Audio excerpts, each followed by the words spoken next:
Hi there, folks. Simon here. This is the 2023 Q2 Beginner TAC Tournament. And not only is this the finals of that tournament between adelta and NameOfStone, it is in fact the finals Blitz tiebreaker because they already did have their regular finals match between the two of them. It was very close back and forth. Each one of them sort of just dominated as white. So we will see how this goes with the lower time controls here. And I know that adelta has quite a bit of practice in terms of Blitz because of all the tiebreakers she's had to go through in this tournament. I don't think NameOfStone has gone through a single one.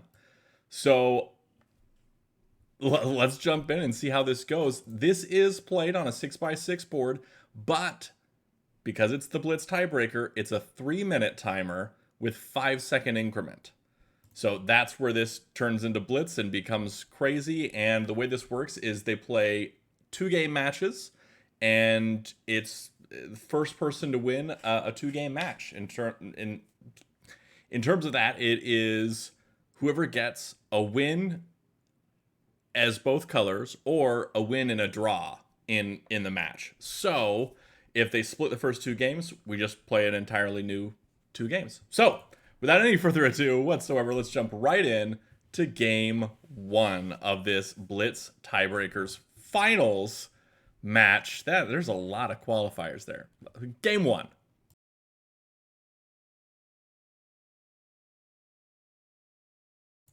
And we see the first move dropping. NameOfStone better pick up the pace. This is Blitz after all. Okay, so we got the opposite corners going straight into that mirrored opening and the exact same opening that she's done throughout basically this whole tournament. Playing that knight's opening, playing off to the side when black plays here so they can get that momentum in that direction. And then slipping off into this. We've seen this, probably a capstone at D2. I feel like we've seen this exact game from adelta and NameOfStone, just not in Blitz. Now, that is a strong capstone placement from NameOfStone. We might be seeing a white flat over here at C3. C3. We could have also seen maybe a citadel placement for the F3. I think F3 is a good play here because black's going to want to play F3 to come up with their E2 and make that horizontal connection. And so they're playing off to the side there. If white plays here at A3, which I think is probably best now because of the A4 existence, because they'll just play down and go for the vertical. Okay, black plays the capstone down, cutting that off. Now we might see the F3 placement. Okay, the F3 comes in. This is the tack threat. Black comes down again with the capstone. Now in a pretty solid position. White probably wants to play here at F2. F2 helps cut black off from making that horizontal threat right away, but also works towards this vertical threat here. White instead playing up. Now we're probably going to see black play at E4. I really liked F2 a whole lot better than that capstone coming up. I feel like this capstone is now not in the best of positions, but F2 is still an option now for white. But also you could be seeing something like an E5 or a D5 here to make that connection with the white capstone, try and go for that horizontal yet again. We are seeing the E5 not switching gears for the F2 for that vertical here, which I find a little interesting. I think that in her shoes, I probably would have gone for the F2.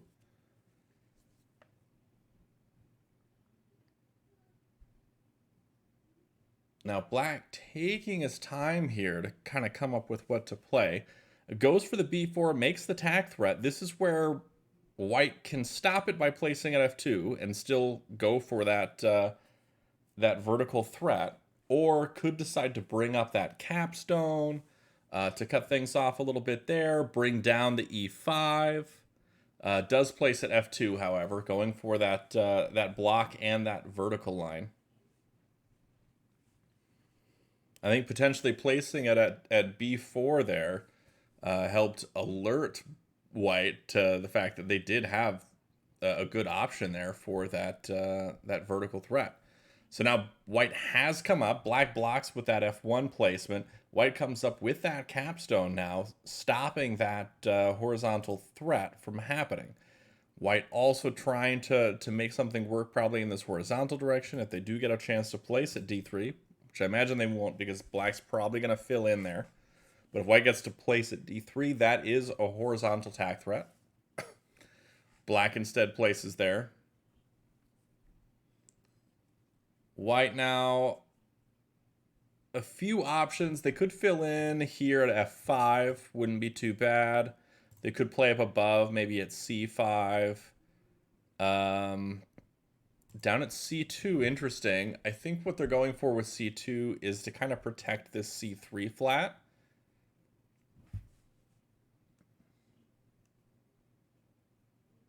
As a little bit of a buffer. Black playing up above there. Black might be switching gears, going for the vertical. And just trying to block white from making that vertical themselves. But we do take a look at the time on these guys. We've got a delta down to about 1.5 minutes on the clock. NameOfStone still 2.25. So NameOfStone up much higher on time. Not going to be as rushed as a delta at this point. White playing below, kind of going for that vertical line here. Black also making some strong plays. This is a good position now for black. Black able to go for a horizontal threat at some point. Going for the vertical with just an E6 placement. That is a vertical threat for black. White now playing off at D5, ready to capture if they need to, but E6 is going to be placed. Now we're probably going to see F6 come down. So F6 minus. No, okay, we're seeing F6 left for the capture because white wants to maintain this vertical line. Okay. Because white can then place at C5 on the following turn and make that that threat in the vertical direction. Instead, black comes down with that flat. Now white wants to play here at C4 to fill in to keep black from making that road. This is also now attack threat for white. White's able to come right with B3 onto C3, and that would be a road in the vertical direction coming from C1 all the way here to E6.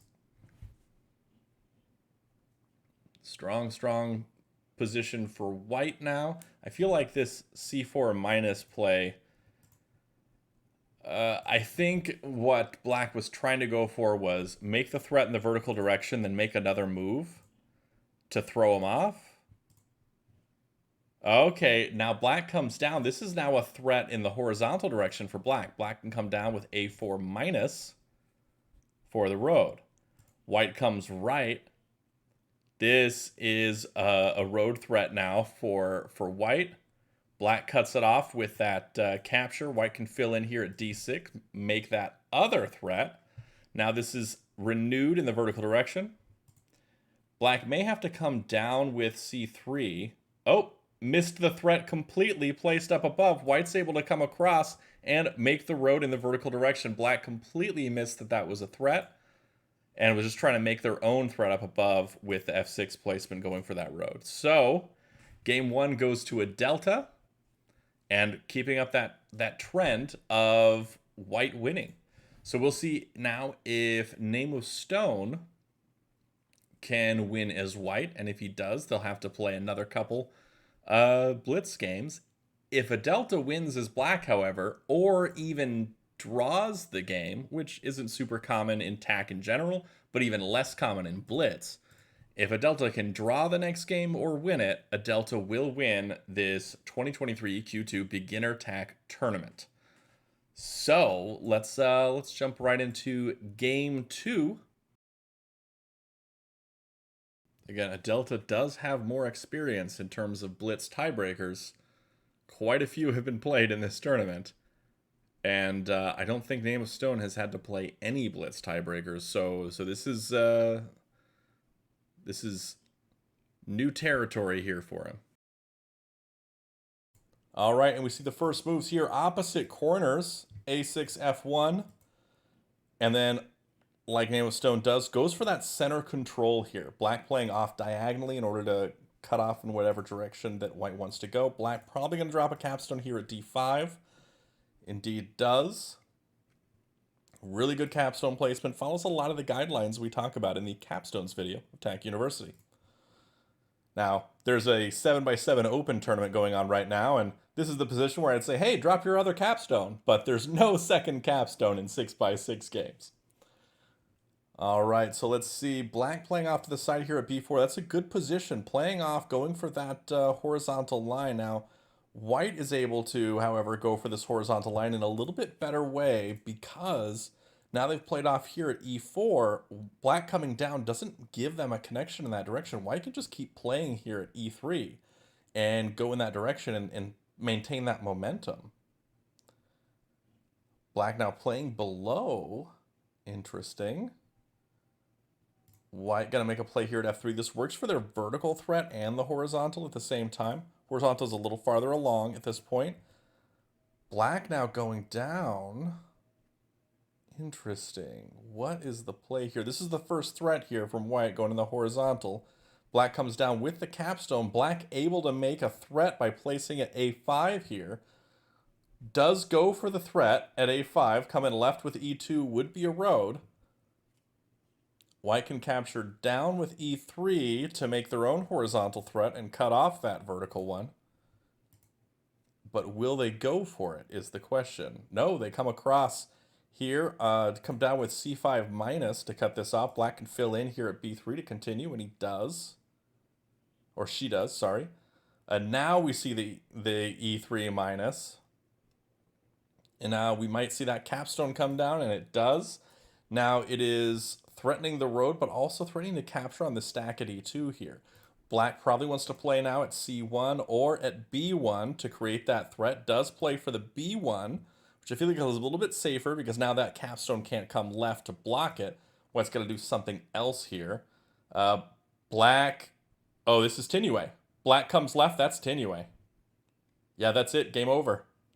Now, adelta has won if they can hold on to this and see the Tinue pattern. Now they just come up with 2b3. Yep, that's it. Game over. Well played there, adelta. Sneaking in that Tinue here in these blitz games. Not super easy to do. And don't feel too bad, NameOfStone. You didn't have nearly as much practice in these blitz tiebreakers as adelta has in this tournament. Lots of tiebreakers that she's had to go through, and that's why she was able to spot that quicker. And NameOfStone just resigns, realizes that is it for him. So congratulations to adelta for winning this 2023 Q2 Beginner TAC Tournament. Excellent play from a variety of players in this tournament. We saw some great games and great blitz play here from adelta in the finals. That was awesome. So that is all for today. Thanks for watching. Be sure to check out the description below for all things TAC, especially the TAC Discord server, which is where you can find all sorts of TAC resources like strategy guides and people to play with, whether that be right here on playtac.com or asynchronously through the Discord server itself. You can play just one move a day if you want to. Lots of folks on there to play with and talk to about TAC, and yeah, lots of stuff on there. So that is all. Thanks again for watching, and until next time, have a great day and happy tacking.